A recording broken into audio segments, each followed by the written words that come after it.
Futre apresenta The Pitch Invaders.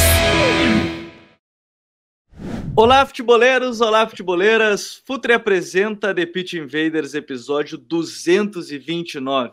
Estamos no ar para mais uma invasão futeboleira, para comentar hoje sobre um tema muito legal e que, enfim, tem muita coisa para a gente conversar sobre isso com um convidado para lá de especial, porque o cara é multicampeão, foi recentemente campeão agora também do Brasileirão Feminino, então tem muita coisa para a gente comentar.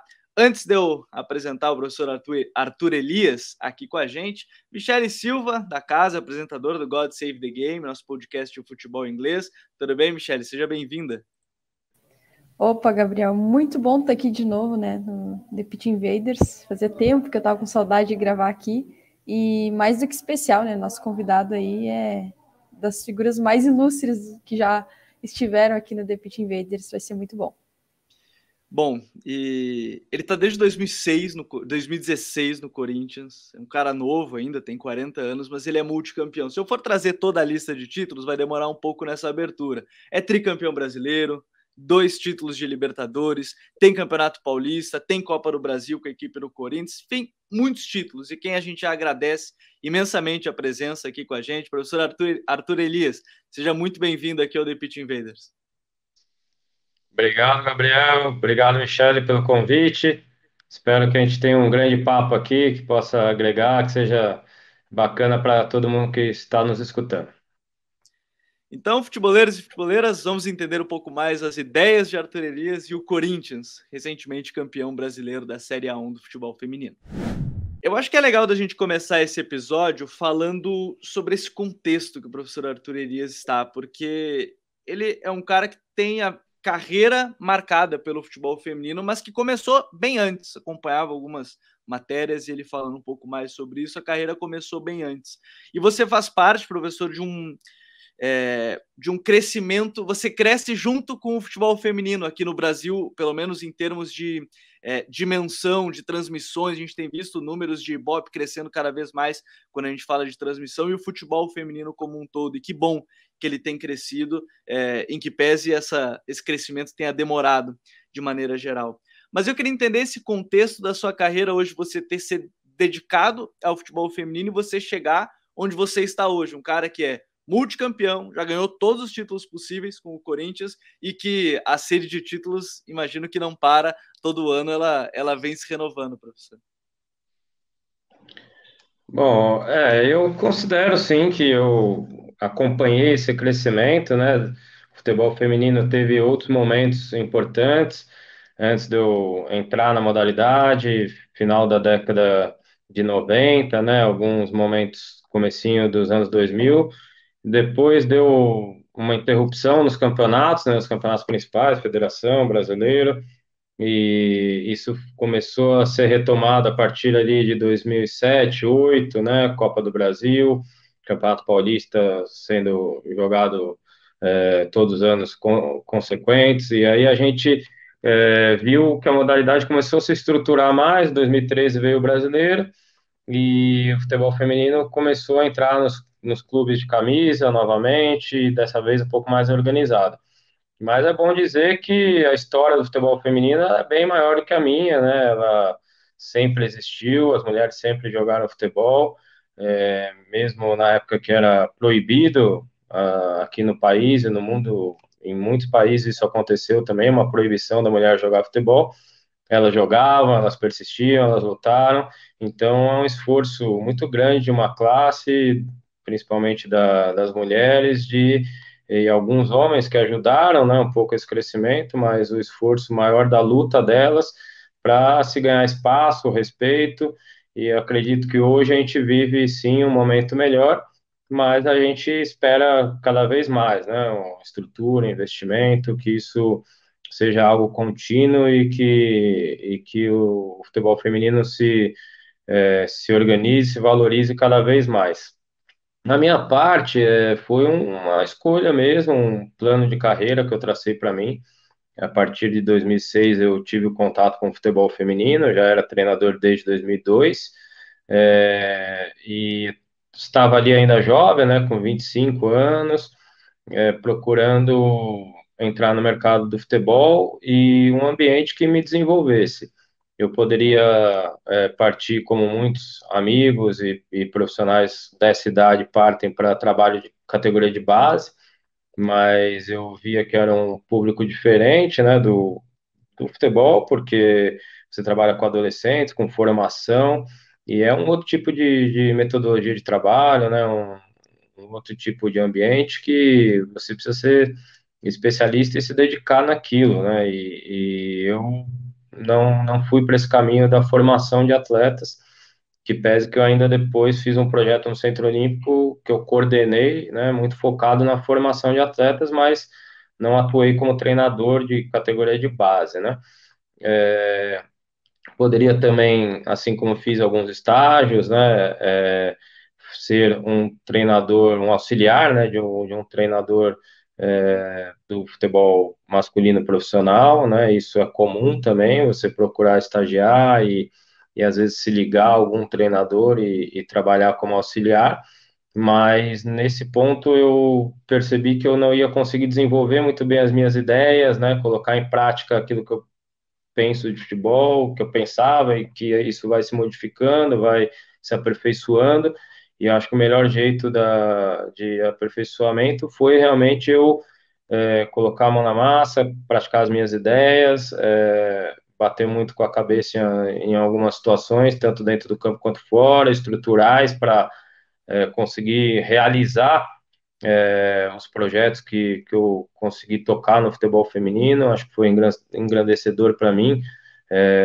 participar dessa parte também fora do campo, de gestão, de realizar o projeto, de correr atrás de tudo, e sempre me cerquei de bons profissionais, pessoas que me liguei, que agregaram muito junto, se dedicaram muito junto comigo, para que a gente fosse desenvolvendo um método de trabalho, conseguindo ao final da temporada repensar, melhorar para o próximo ano, né? Eu não tive interrupções de trabalho, então isso eu acho que o futebol feminino me deu também de um ponto muito positivo, né? Os treinadores de futebol aqui, a gente tem uma cultura de interrupção de trabalho e eu sempre consegui concluir os meus anos, nunca fui demitido, né? Então é um privilégio que eu tenho, assim, enquanto treinador de futebol, e isso, sem dúvida, me fez um profissional melhor.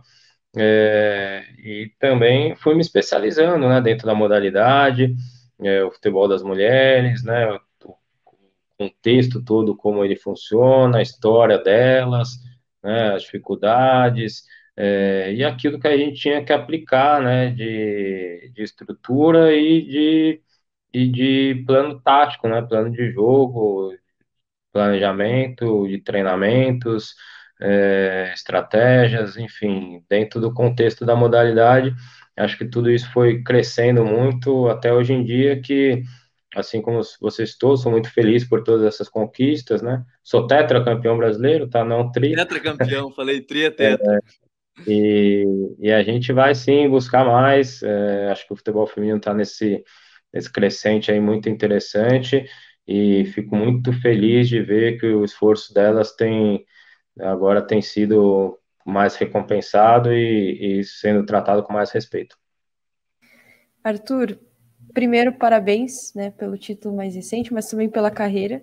E eu queria começar te perguntando justamente essa questão que você mencionou do trabalho, né, de se cercar de boas pessoas, e também que eu sei que é algo que faz parte da rotina do time, do Corinthians, enfim, hoje, que é a questão mental, né, o quanto que se trabalha isso. Eu queria te perguntar o quanto que o Corinthians ele agregou a mais em estrutura desde que tu assumiu como técnico, desde da reativação assim do time feminino, quanto que o Corinthians agregou para essa estrutura ela ser robusta como ela é hoje, assim, quais novas peças foram sendo acrescentadas a essa estrutura do Corinthians? Sim, interessante.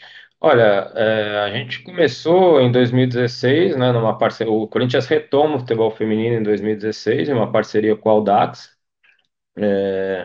Ali houve um desejo do presidente, né, na época, na verdade, o Andrés, junto com o presidente, né, com o Roberto, que hoje está no futebol profissional de novo, masculino, eles tiveram o desejo de retomar o futebol feminino dentro do clube, e eu estava no Audax, né, e aí depois de uma conversa a gente chegou à conclusão que seria melhor dividir as estruturas, dividir o investimento e montar um time competitivo desde o primeiro ano. Então, isso foi feito. Acho que foi um caminho interessante para o Corinthians, que tinha algumas barreiras internas dentro do clube.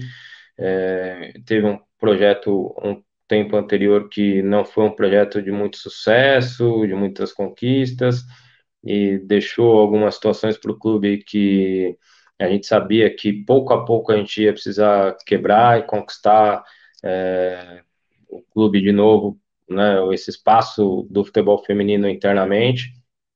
O Audax tem um entusiasta, né, que é o seu Mário Teixeira, o proprietário, uma pessoa que ajuda muito o futebol, e ele também estava muito empolgado com o futebol feminino, que a gente tinha feito uma parceria com o Centro Olímpico em 2015, e aí criou esse projeto, que eu acho que foi bem interessante para os dois lados. Infelizmente, o Audax, depois de um tempo, acabou não seguindo, né, mais com o futebol feminino, mas deixou um legado, né, de muitas atletas que passaram, inclusive por categorias de base no Audax. E o Corinthians cresceu muito, né? O Corinthians, depois da parceria, quando em 2018 a gente retoma para o clube, a gente estrutura mais, a gente entra dentro de um contexto muito parecido com o contexto de estrutura das categorias de base, né? E a gente sempre internamente quis ter as condições ali, que se tinha o sub-17, sub-20, nas principais categorias de base, e o clube deu esse respaldo. Em relação ao departamento, o departamento foi ficando cada vez mais independente, isso é muito importante, né? Então, um trabalho assim com uma sintonia muito grande com a nossa diretora, com a Cris. Então, a Cris é uma pessoa que representa muito o futebol feminino, porque é uma mulher que adora o futebol, que joga futebol até hoje, que batalha muito para o crescimento interno do clube, da modalidade no geral no Brasil. E a gente foi lançando muitas ideias para ela, com a nossa experiência, minha, da comissão técnica, de como a gente fazer, porque em 2018 para ter uma ideia, a gente precisou reformar uma sala lá no Parque São Jorge para nós, porque não tinha, e a gente mesmo, a comissão, dando ideia, ó, aqui vai ser isso, aqui vai ser aquilo, né, a rouparia aqui, bota lá, e aí isso depois a gente foi, né, conseguindo realizar dentro do clube. A gente não tinha esse staff que a gente tem hoje, mas a gente trouxe as pessoas, foi apresentando para a crise, para o clube, né, profissionais altamente gabaritados. Então, a Diária, psicóloga, né, o Ronaldo, fisiologista, os Nutris, a Tica, o Rafa, né, são áreas de apoio muito, muito importantes. A gente tinha um fisioterapeuta, depois passamos a ter dois fisioterapeutas, né? A comissão técnica já tinha vindo comigo, depois a gente trouxe uma analista de desempenho, que foi trocado depois, e veio um outro analista de desempenho que a gente trouxe do Atlético Paranaense, que é um centro de referência, né, de análise de desempenho. E, enfim, a gente foi qualificando, e alguns deles de uma maneira assim, com uma parceria mesmo, profissionais que gostariam de estar com a gente, que contribuem muito, mas que não são nem contratados do clube, né? Por exemplo, via CLT, eles prestam serviço e às vezes não estão nem diariamente conosco, mas é aquilo, não adianta você pedir ao clube e falar, olha, isso não dá para fazer, e aí você se acomodar e falar, bom, então não dá, não vamos fazer isso porque estão falando que não dá. A gente cria alternativas, né? A gente vai buscar soluções para se ter o melhor, né? E isso a gente fez, o clube atendeu, e hoje a gente tem um staff de comissão técnica e áreas de apoio muito importante para o desenvolvimento das atletas e da nossa maneira de jogar. Divido muito isso com todos eles, é um trabalho muito coletivo nosso. O meu trabalho é muito facilitado por essa condição que a gente proporciona para as atletas que estão tanto em termos de estrutura física quanto de recursos humanos. Agora, Arthur, você falou da questão das suas ideias quando a gente começou essa conversa. E o seu Corinthians, a gente já viu muita coisa, né? Eu lembro há algum tempo, acho que foi ano passado, no início ainda da pandemia, eu tive a oportunidade, estava trabalhando pela Band, fui fazer Grêmio e Corinthians em loco. E em loco a gente sabe que é muito mais legal de ver um jogo, assim, é mais interessante de ver um jogo porque você consegue ver muita coisa. E a gente via um Corinthians que saía com a goleira sendo o terceiro homem, a terceira mulher, né, no caso, na saída. A gente já viu saída sustentada, a gente já viu muita coisa no seu Corinthians. Eu queria que você falasse um pouco mais das suas ideias, porque a gente já viu tanta coisa que parece que você é um cara que gosta de variar muito, ainda mais, pô, são 5 anos no clube, é claro que a variação ela tem que estar presente, mas eu queria que você falasse um pouco mais das suas ideias, já que desde a saída de bola até a fase ofensiva a gente já viu muita coisa nesse seu Corinthians.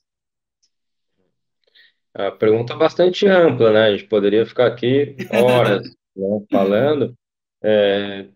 De uma maneira geral, eu acredito sim que as variações são importantes, mas mais importante do que elas é a evolução do trabalho, né? A gente conseguir ser cada vez mais eficiente, a gente ser um time cada vez mais imprevisível e difícil do adversário marcar. É, Nosso jogo é pautado muito no conceito ofensivo de futebol, mas um pilar importante nosso é a busca do equilíbrio, né? Então, a gente tem aí como pilares do trabalho uma equipe que se comunique muito bem dentro do campo, porque eu acredito que futebol ele é sintonia, né? Então, a equipe precisa estar muito bem sintonizada, isso vai desde o nosso ambiente, que é fundamental, até as ações táticas de uma partida, e por isso a comunicação ela é importante, a intensidade de jogo, né? Então, a intensidade é um pilar importante nosso, tudo que a gente faz no dia a dia é com alta intensidade e a gente controla só o volume. O número de participação da atleta ser cada vez maior, então a gente treina para que as atletas participem cada vez mais de todas as ações do jogo. E a leitura, então o desenvolvimento da leitura de jogo do atleta é fundamental para que ela tenha as melhores decisões. Em relação a alguns conceitos que a gente tem de construção de jogo, realmente a gente avançou bastante a goleira, né? Assim, é diferente do que a gente vê aí no mundo do futebol mesmo, masculino, feminino, mas a gente foi passo a passo com isso, a gente foi construindo esse posicionamento da nossa goleira na construção do jogo, né, na fase inicial, e entendendo que a gente ganha uma jogadora, né, mas ela precisa estar preparada para exercer essa função, né, com uma eficiência boa nos passes, com boa tomada de decisão, né, entender quais são as situações que gera 2-1 para ela conseguir já aproveitar uma vantagem que a gente tem no início da construção, também ter um senso de urgência importante, referências que ela possa fazer as bolas mais longas, né, que são referências que ela já coloca também bolas que já aciona mais as jogadoras de frente também. Então a gente foi incluindo a goleira, mas dentro de um processo, né, de desenvolvimento da equipe. E nisso a gente tem, né, nas nossas zagueiras também, uma importância grande como armadoras, né, desse início de construção. Elas realmente participam efetivamente, né, eu não gosto muito que as nossas volantes sejam essas primeiras jogadoras a participarem, elas estão já no segundo momento e já apoiando muito mais o ataque, né? Então a gente tem conceitos de aproximação, de triangulações, de aproveitar sempre para induzir e fazer 2-1 no adversário, os conceitos de amplitude, os conceitos de profundidade, a entrada dentro da área, né, com volume. Então a gente tem várias ideias, né, e também dividindo o campo aí por alguns setores e tendo zonas importantes de referência para as atletas no dia a dia de treinamento, isso faz com que a equipe seja uma equipe que cada jogador entenda muito bem a sua função e também entenda aonde cada jogador está dentro do campo, né, para que a troca de passes seja mais rápida e a gente consiga envolver mais os adversários, mas dentro disso tudo que a gente está falando tem mil coisas, né? Assim, Cada tem pormenor tem muito, bastante coisa, né, professor? mas acho que resumi um pouquinho aqui do que a gente, como a gente trabalha, assim, a mentalidade nossa, né? Mas o equilíbrio ele é muito importante. É claro que a equipe chama atenção pelo número de gols, pelo número de posse de bola, pela maneira que joga, né? Com um jogo que flui bem, mas a gente se defende muito bem também, né? A gente tem um pós-perda muito habitual para elas, assim, né? Então elas estão no dia a dia praticando todos os dias, é isso que eu e a minha comissão acreditamos, né, que o jogo é reflexo do dia a dia que a gente trabalha, mas nesse sentido de trazer hábitos e a leitura de jogo, né, trazer tudo isso porque as atletas sejam estimuladas diariamente para simplesmente no jogo ser algo que a gente se preocupe mais com uma questão estratégica, né, vamos chamar assim, mais estratégica em relação ao que o adversário pode nos propor, mas dentro de um contexto que elas já estão confortáveis para realizar o nosso modelo de jogo. E acompanhando assim os jogos, em especial esse contra o Palmeiras, na verdade os últimos anos assim, o que eu noto, mesmo com a saída de jogadores importantes, me pareceu muito que as jogadoras do Corinthians elas são versáteis, assim, elas ajudam em todas as fases do jogo e em todas as posições elas contribuem muito. O quanto que essa versatilidade das atletas é algo que se trabalha no dia a dia do Corinthians e o quanto que isso ajuda até mesmo nesses cenários de atletas convocadas ou saídas, né, como foi nesses últimos tempos. Sim, a gente trabalha bastante, né? Claro que, como tudo, a gente precisa ter um equilíbrio, né? Precisa ter a especificidade da posição, mas também é bastante importante, no meu ponto de vista, o atleta vivenciar outras funções dentro do campo, né? E porque isso, dentro daquilo que a gente estava falando da leitura de jogo e da comunicação entre elas, isso facilita muito, né? Então, o atleta sabe o que que a jogadora que está na linha de trás dela, né, vivencia e faz, e a comunicação fica mais fácil, e assim também, né, quando está falando com a linha de cima, no meio, enfim, então isso sim um método de trabalho. Eu já cheguei a fazer situações de inverter todas elas completamente, as nossas atacantes jogarem na zaga, a nossa zagueira ser a ponta direita, a ponta esquerda do time, as laterais jogarem como volantes, as volantes como laterais. Eu já fiz treinos assim, e aí elas, assim, a gente leva desafios, né? Eu acho que o treinamento também ele é isso. Você mostrar para a atleta que ela pode fazer qualquer coisa dentro do campo. Ela é capaz de fazer a partir do momento que, né, se treine e que ela acredite nisso, né? Então, isso também entra no aspecto mental, né? De confiança da jogadora. Então, a gente já fez isso, não é frequentemente, né? Claro que um calendário cheio como a gente tem, a gente treina pré-temporada e aí tenta aproveitar ao máximo os dias que a gente tem para treinar conteúdos importantes, táticos, né, aperfeiçoar, e aí nisso acaba sendo um pouco mais específico, mas a montagem do grupo também ela é importante, ela leva em consideração esse aspecto de ter, se não, né, o grupo inteiro, que é muito difícil, mas boa parte dessas jogadoras com essa capacidade, essa versatilidade, né, esse entendimento, é, ou às vezes não tem entendimento, mas a gente acredita que ela é capaz de desenvolvê-lo, né? E aí a gente monta o grupo assim, a montagem, para mim, eu sou muito detalhista nisso na atleta que vem trabalhar com a gente, que a gente coloca no nosso grupo, é, tem esse sentido, tem até um aspecto de estatura, né? Porque a bola parada é fundamental.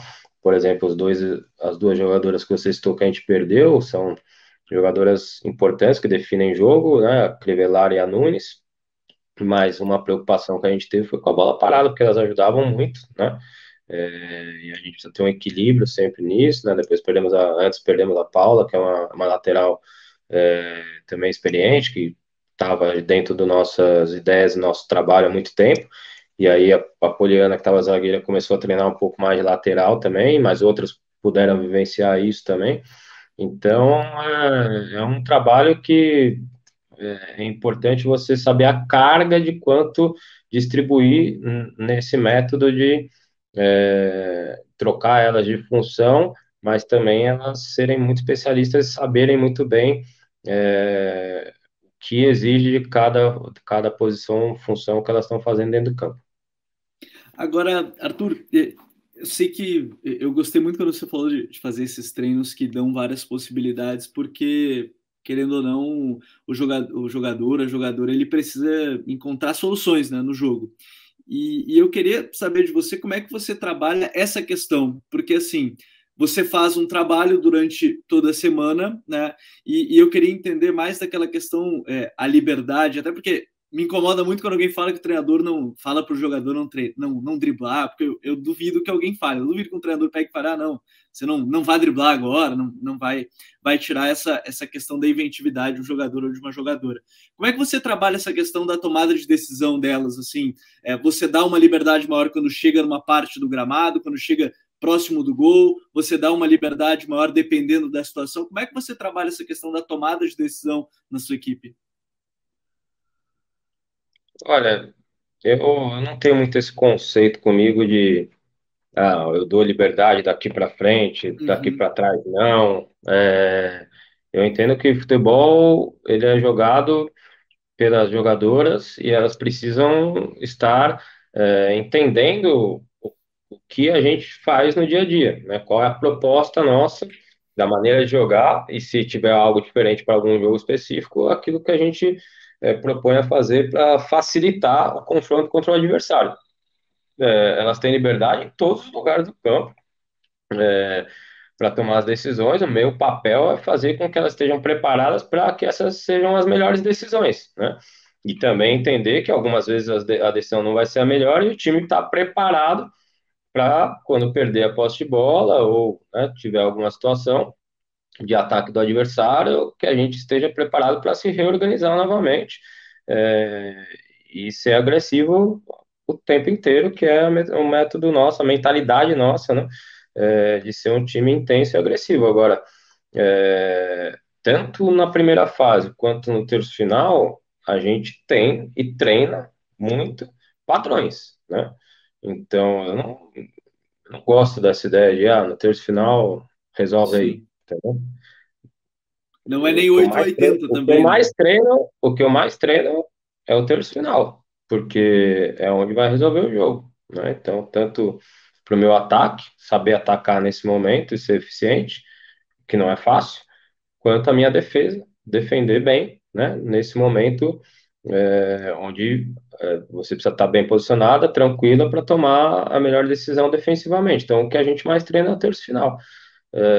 Agora, o início da nossa construção é muito bom também, porque a gente também, dentro desse equilíbrio, essa carga que a gente distribui de treinamento tático, a gente também dá uma ênfase, e principalmente a distribuição das nossas atletas, e, e ali você tem um pouco mais de espaço para jogar também, e a gente fazer com que elas entendam esses espaços, né, que se tem para jogar, e se o adversário vier marcar mais alto, como muitos tentaram essa temporada, né?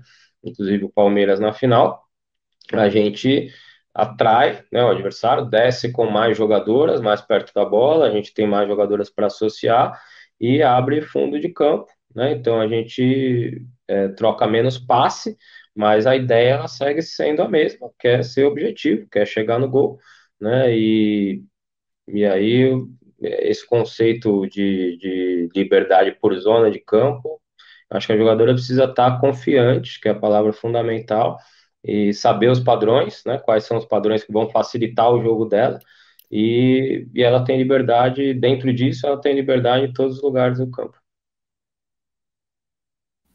E dentro dessa questão que você mencionou dos cenários, né, por exemplo, o Palmeiras, que tentou pressionar um pouco mais alto, eu noto até que teve um tempo, assim, do segundo jogo da final, em especial, que foi um tempo meio que estudado, assim, né, que meio que dos dois times sentindo meio a pressão do jogo, assim, sentindo o que deveriam fazer, Mas me chamou a atenção porque, óbvio que não falando que o Corinthians ele decaiu, na minha opinião, de forma alguma, mas eu notei que parece que as equipes elas estão tentando nivelar um pouco mais, assim, talvez até por um profissionalismo maior dessas equipes, né, que antes gestores desses clubes deixavam o futebol feminino um pouco de lado. Talvez o Palmeiras seja um exemplo disso, mas desses cenários que os adversários eles vêm tentando impor ao Corinthians, você nota que tem alguma equipe aí que se destacou mais por justamente tentar colocar mais dificuldades para a equipe do Corinthians durante a temporada, assim, talvez o Palmeiras, até justamente com essa tentativa de pressão mais alta? Olha, acho que todos melhoraram, né? A gente vinha atuando uma boa parte do ano passado no 4-3-3, né? Com a bola e marcando o 4-5-1. Aí, quando eu decidi retomar o nosso 4-4-2, eu busquei alguns jogos, né, de avaliação de 2019. E fica claro, né, a evolução tão rápida, né, de 2 anos para cá. Se você assistir a nossa final contra o São Paulo em 2019, você vai ver que o São Paulo melhorou muito e a gente também evoluiu, porque a gente seguiu, né, sendo líder e, inclusive, a gente fez algo que não tinha feito até então, que é vencer os 6 jogos de mata-mata. A gente chegou no momento do mata-mata muito forte, a gente trabalhou com esse planejamento de, olha, a gente sabe que vai chegar. E a gente vai rodar o elenco, a gente vai fazer todas as experiências que a gente tem que fazer, a gente vai aperfeiçoar tudo que a gente tem que aperfeiçoar, e a gente vai chegar forte no mata-mata com um leque de opções e uma equipe preparada para o momento do mata-mata. E a gente conseguiu ganhar os 6 jogos nesse nível de dificuldade bem maior do que nos anos anteriores. E eu acho que todo mundo melhorou. O Palmeiras visivelmente melhorou, porque primeiro qualificou o seu elenco, né? Montou um grupo para ser campeão, sem dúvida nenhuma. Assim como eu acho a equipe do Santos uma equipe muito qualificada, a equipe do Palmeiras uma equipe muito, do São Paulo uma equipe muito qualificada, a equipe da Ferroviária muito qualificada, do Inter muito qualificada. O Kinderman caiu um pouquinho, né? O Avaí Kinderman de um ano para o outro, mas o Grêmio se fortaleceu também. A gente viu, né? Aí já falando de algumas equipes que não brigaram assim diretamente pelo título, mas melhoraram muito, né? Então o Grêmio é um exemplo. E a gente viu um campeonato que não tinha mais clubes que desinteressados pela competição, como a gente viu em 2020, por exemplo, onde 3 clubes praticamente entraram já desistindo da competição, né? E até eu sou favorável a gente ter um número menor, né? Eu sempre falei isso, eu acho que o futebol brasileiro ainda não tem 16 clubes preparados para jogar em alto nível, partidas competitivas e que vai estimular que as nossas atletas melhorem sempre. Acho que 16 é um número grande, eu colocaria 10 a 12 clubes no máximo na Série A1, e acho que isso fortaleceria a gente, as nossas atletas, porque elas teriam desafios e um grau de competitividade sempre muito alto, né? E acho que é assim que atleta evolui, né? O campeonato evolui. Então, todo mundo, todos os clubes acho que melhoraram. O Palmeiras fez uma grande final contra a gente, nos trouxeram dificuldade, outros times também nos trouxeram dificuldades desde a primeira rodada do campeonato, mas acho que a gente teve muito mérito nesse sentido, por isso sou muito feliz de dirigir esse grupo, que me dá a resposta sempre, de conduzir um trabalho que ele não para de evoluir. Dentro dessa situação de se preparar para os cenários, né? Uma coisa que me chama muita atenção também no time do Corinthians, e eu tenho um pouco de olho assim para isso, assim, eu costumo observar muito o comportamento das atletas e dos atletas também sem a bola, né? De quanto que eles se orientam e justamente isso que você comentava, de saber o que o outro precisa fazer na posição para também ajudar nessa orientação, né? E eu noto muito isso na Zanotti, né? Parece que é o técnico dentro de campo, assim, né? O quanto que isso ajuda você, e aproveitando também o gancho para falar da questão da mentalidade do time, né? o quanto que ela ajuda a impor essa mentalidade competitiva do Corinthians nos jogos, assim, principalmente esses jogos mais difíceis, de cenários difíceis, né? Olha, a Gabi Zanotti com certeza nos ajuda em todos esses aspectos, né? Uma líder do time, tanto nesse aspecto de organizar a equipe, se comunicar bem com a equipe, quanto no aspecto da mentalidade competitiva, da mentalidade vencedora, uma jogadora vencedora, experiente e muito qualificada, né? Então, a gente confia demais, o grupo inteiro nela, enfim, isso é um ambiente que a gente cria de uma relação de muita confiança de todas com todas, né? E com todos, enfim. E a Gabi representa isso dentro do campo, ela entende muito bem a forma da gente trabalhar, né? Como a gente jogar, as adaptações que a gente faz jogo a jogo. Então, ela tem esse papel importante, assim como muitas outras também no time, né? E porque a comunicação ela só fecha quando alguém, né, faz algum gesto e o outro observa esse gesto e responde, né? Quando alguém fala e a outra escuta, né? Aí se dá a comunicação, porque senão a gente está fazendo só uma parte, né? Se ela ficar lá apontando e ninguém, né, ter alguma resposta para isso, não se comunicou, né? Se alguém falar e não escutar, também não se comunicou. Então, é, ela exerce esse papel, assim como muitas outras experientes do time, algumas jogadoras jovens também hoje dominam, né, a maneira da gente jogar e orientam muito bem a equipe. É, então, sem dúvida, você observou bem, não só o aspecto dela, mas do nosso time, porque as movimentações sem bola, elas são fundamentais para se jogar futebol, né? A gente vai jogar futebol e a atleta que mais pegar na bola vai pegar na bola no máximo 1 minuto e meio, dois, né? E o resto ela vai jogar sem a bola. Então é fundamental que a atleta saiba jogar sem a bola, o time estando com a bola ou não. E ainda sobre essa questão da mentalidade, só que agora indo para uma questão um pouco mais de torcida mesmo, assim, que é algo que eu notei também, principalmente nos posts da Tamires, assim, que eu sigo ela no Instagram e tal, e ela fala muito sobre isso, e eu também noto um movimento de torcedores que até torcem às vezes para outras equipes no masculino, torcendo para o Corinthians feminino, assim. Como que vocês criaram essa cultura de justamente que tantas atletas que chegam, elas se incorporarem e se tornarem torcedoras e vestirem a camisa mesmo, assim, do Corinthians, quanto também torcedores de outras equipes olharem para o Corinthians com carinho, né, com certo afeto aí e chamarem o Corinthians para ser o time do coração, assim, o Corinthians feminino. A gente fica muito feliz, assim, porque a gente sabe que futebol é paixão, né? E é muito difícil um torcedor de outro clube torcer pro rival, né? Mas eu acho que entra uma característica do futebol feminino, né? Ele é mais do que o futebol, do que o jogo. É uma causa, assim, ele tem muito um aspecto da luta delas, da resistência. E eu acho que quem faz isso, né? Quem assim tem esse sentimento de torço para um rival, mas torço para o Corinthians feminino, é porque enxerga esses valores, né? Essa conquista que tanto foi trabalhada para chegar e mostrar um futebol como a gente mostra dentro do campo. E eu acho que o próprio, né, desempenho da equipe também atrai, né? É uma equipe que vem jogando muito bem há bastante tempo, sendo eficiente, fazendo muitos gols, criando muitas oportunidades, né? Um futebol que bem dinâmico, né, com intensidade. Então, isso faz com que o torcedor que gosta de futebol, de ver um futebol bem jogado, também, né, aprecia a nossa equipe.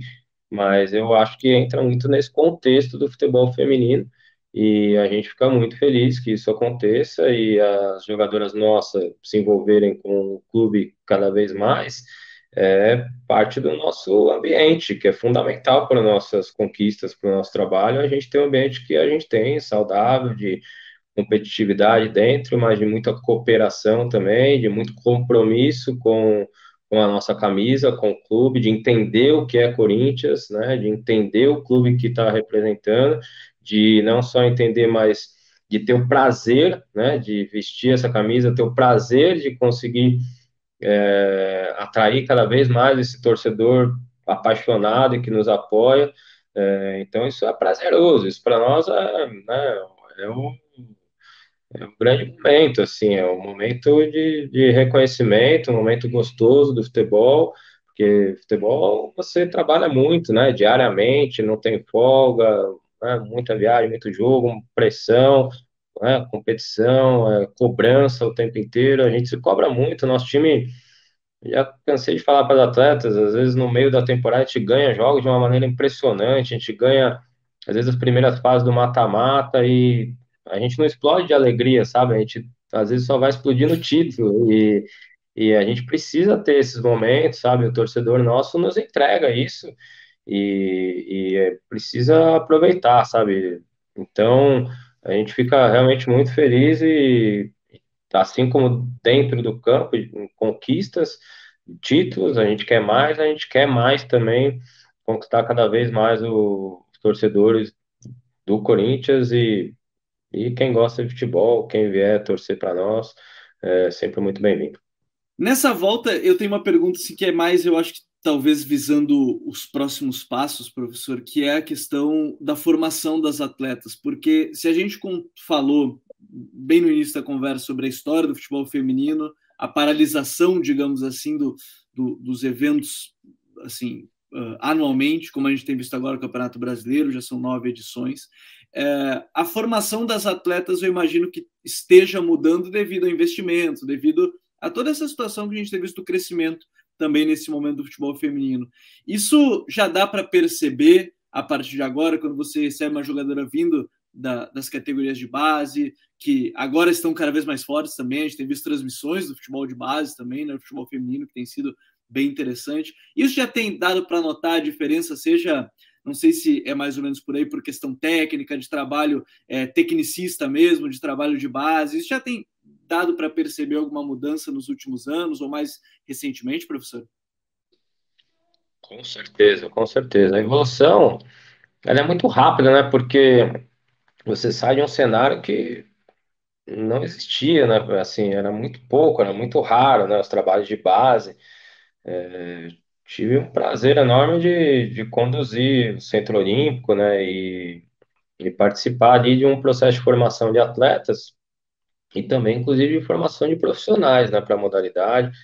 O caso do Jonas, que está na seleção sub-20, né? O Jonas Urias, o Lucas Piscinato, treinador de São Paulo, o Viana, Thiago Viana, que está lá no sub-17 do São Paulo, outros tantos que foram pro masculino também, mas ali a gente formou profissionais também e que, assim, batalharam muito e se qualificaram muito para estar onde estão e, e esse processo de formação ele foi muito bem feito lá e a gente sentia falta de concorrência mesmo, de jogar contra quem, né?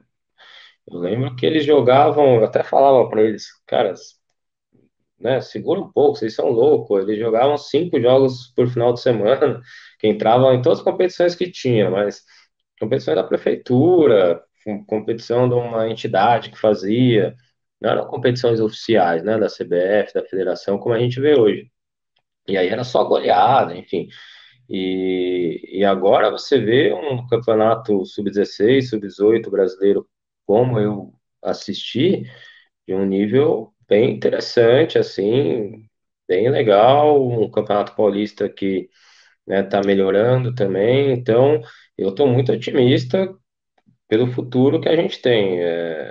Eu vejo que a gente em pouco tempo vai tirar muitos frutos dessa geração que está vindo, porque tem atletas bastante interessantes, os trabalhos estão sendo trabalhos bem orientados. A gente fala muito da qualidade dos profissionais das categorias de base, né? Como formar o jogador ou a jogadora atualmente. E eu vejo que o futebol feminino tem trazido bons profissionais, profissionais sérios, competentes, que têm orientado bem essas meninas com certeza as jogadoras que sobem hoje, elas já sobem com duas coisas importantes, né? Elas sobem com uma leitura de jogo melhor, né? Ela já entende mais do jogo, da parte tática do jogo, né? Das funções que ela, né, exerce em campo, é, e ela já tem um lastro de jogo maior. Ela já vivenciou aquilo, ela ganhou, perdeu, foi campeã, perdeu um título, foi eliminada na primeira fase, enfim, ela já passou vivências importantes para o seu amadurecimento, coisa que antes as meninas tinham um pouco lastro de jogo, né? Então a gente sempre falou que a gente não, né? As pessoas sempre falaram que a seleção brasileira tinha um problema, né, de psicológico, mental, que no final do jogo sentia nervosismo, algum tipo de coisa assim. Mas o fato é que elas vivenciaram sempre muito pouco, né, o futebol. A minutagem, o número de jogos, de campeonatos que as jogadoras do Brasil historicamente participaram, infinitamente menor do que Estados Unidos, Suécia, país, Noruega, países que Alemanha, né, países que sempre, muito anteriormente, apoiaram o futebol feminino e quando apoiaram, desenvolveram esse trabalho de base, né? Então, é um trabalho, é dos principais fatores para o desenvolvimento do futebol feminino, se a gente quiser ser grande, é investir cada vez mais na base. E dentro do que você falou de seleção, não posso deixar de te perguntar, sei que te perguntam bastante sobre isso, mas eu concordo até sobre isso, acho que a parte de formação é o que a gente acompanha o futebol feminino, a gente bate muito nessa tecla, e eu sei que você está focado no Corinthians, nem quero trazer essa possibilidade para a torcida do Corinthians agora, que ficaria muito triste, sem dúvida, mas no futuro, se a oportunidade aparecer de treinar a seleção brasileira, é algo que você deseja para ti? É algo que você aceitaria? Faz parte do teu plano de carreira, digamos assim, treinar a seleção brasileira de futebol feminino? Claro, claro que aceitaria com o maior prazer, né? Defender o nosso país, poder dirigir, né, a seleção de futebol feminino, uma modalidade que eu trabalhei tantos anos, me dediquei tantos anos, então seria um prazer para mim dirigir a seleção brasileira. O que eu sempre digo nessas perguntas, que tem sido cada vez mais frequente nessa pergunta, é que a seleção realmente está em boas mãos, a Pia precisa de um tempo maior para trabalhar, eu acho que é natural, né, uma pessoa que vem de fora precisar de um tempo até maior, né, para conhecer a cultura, as jogadoras, a história delas, né, essa comunicação fluir melhor, né, como se eu fosse trabalhar em uma seleção estrangeira também, teria algumas dificuldades, né, que a gente sabe que quando o estrangeiro vem, tem, mas também traz muita coisa positiva, né, porque a troca de cultura, ela é muito rica, né, então a Pia tem no seu currículo títulos muito importantes, ela é uma líder é, super positiva, né? Você conversa com ela, você percebe isso, né? Uma pessoa que transmite boas coisas e bons ensinamentos para as nossas atletas, com certeza. Então, torço muito e tenho falado com ela até frequentemente, torço muito pelo trabalho, pelo sucesso. Então, a outra parte da sua pergunta, se faz parte do meu plano de carreira? Não, não faz, porque é, eu não posso fazer um plano que não depende de mim, né? Seria um plano muito arriscado, porque a decisão ela é de uma, duas pessoas normalmente, né? Foi isso que aconteceu nas últimas decisões pelo cargo de treinador da seleção brasileira. Então foi decidido por uma ou duas ou três pessoas. Então não faz parte do meu plano, mas se aceitaria com o maior prazer, com certeza. É, e trabalho para estar nos melhores lugares e dar passos adiante. Esse é o meu objetivo.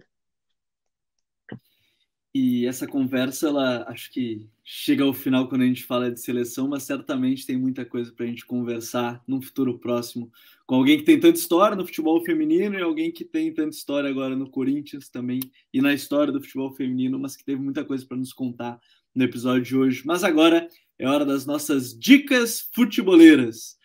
E a minha dica futeboleira dessa semana, ela não tem nada a ver com futebol, mas ela talvez tenha um pouco a ver com o cotidiano, talvez porque a gente está gravando na terça-feira do dia 5 e a segunda-feira do dia 4 ela foi meio estranha, onde ninguém tinha acesso a redes sociais, ninguém conversava entre si. A gente fala muito sobre a questão de como as redes sociais invadiram todo mundo, né? E todo mundo está sempre ligado nelas e ninguém consegue se desgrudar. Eu vou sugerir um texto que é do colega jornalista Carlos Guimarães, que ele falou sobre o irreal e as redes sociais, mostrando como as redes sociais deixaram de ser algo casual para virar algo cotidiano e como elas influenciam muito na nossa vida diariamente. Michele, qual é a tua dica futeboleira? Então, vou dar 2 dicas. Primeiro, puxar um pouco a coisa para o meu lado, né? E divulgar o vídeo que eu fiz de análise pós-jogo de Liverpool e City, que está lá no meu canal no YouTube, Michele Silva. E a dica principal... obrigada, fico lisonjeado. E a dica principal é o documentário do Atlético de Madrid, que tem no Amazon Prime, Outra Forma de Entender a Vida. O Gabriel, ele desmancha no espanhol, ele poderia falar em espanhol, ficaria mais bonito. Mas Outra Forma de Entender a Vida no Amazon Prime Video, muito bom, do futebol de uma forma apaixonante, bem Simeone, assim, muito massa mesmo, a galera vai gostar de ver. Quando o treinador se mistura com a história do clube, acontece documentários como esse e ficou, de fato, muito fantástico. Michele, obrigado mais uma vez por ter estado aqui com a gente. A gente acompanha no God Save the Game também, né? Isso aí, no God Save the Game. Ali, quinzenalmente estaremos ali, falando de Premier League. E, eu que agradeço, Arthur, Elias, tu é craque, estamos sempre te acompanhando e volte sempre aí, né? Sempre que quiser, onde quiser, até no God Save the Game, se duvidar, a gente bate uma bolinha sobre futebol inglês lá. Obrigado, Michele. Professor, qual é a tua dica futeboleira para quem nos acompanhou hoje nesse episódio que foi enriquecedor, com muito conteúdo? Olha, pensando assim, eu acho que uma dica que eu gostaria de dar nesse momento, tudo que a gente está vivendo, é que as pessoas procurem também um pouco mais do humor, né? Que a gente consiga dar mais risadas, né? E eu iria mais por esse caminho. Eu sou um cara que trabalho demais, né? Tenho uma ocupação muito grande, trabalho me exige muito. A gente abre mão de muitas coisas, da família, de ficar perto mais da família, de coisas que te fazem bem, né? Pelo trabalho. E acho que a gente vive um momento tão difícil também no mundo há anos aí, né? Agora, e tudo que está acontecendo, acho que abateu muitas pessoas, né? A gente vive um clima no país muito ruim, né? Uma condução do nosso país muito ruim. Então, acho que a gente dá um pouco de alegria, de risada, né? Tudo que puder fazer nesse sentido é importante. Pô, assisto às vezes os vídeos do Adnet lá, do Marcelo Adnet, muito engraçado. Mas o cara mistura o futebol com a política, sabe? E eu acho que esse é um caminho interessante para o momento que a gente vive. Professor, espero que você tenha gostado do papo. Sinta-se em casa sempre aqui com a gente. Acho que, pelo menos para mim, para a Michele, acho que foi um bate-papo muito legal e para quem estiver ouvindo, eu tenho certeza que vai ser. Sinta-se em casa e, mais uma vez, muito obrigado por ter estado aqui com a gente. Obrigado a vocês, foi um prazer. Muito obrigado, futeboleiros e futeboleiras que nos acompanharam em mais um TPI. Futeboleiros e futeboleiras, nós somos o Futuro e temos um convite para vocês. Pense o jogo, um abraço e até a próxima. Futuri apresentou The Pitch Invaders.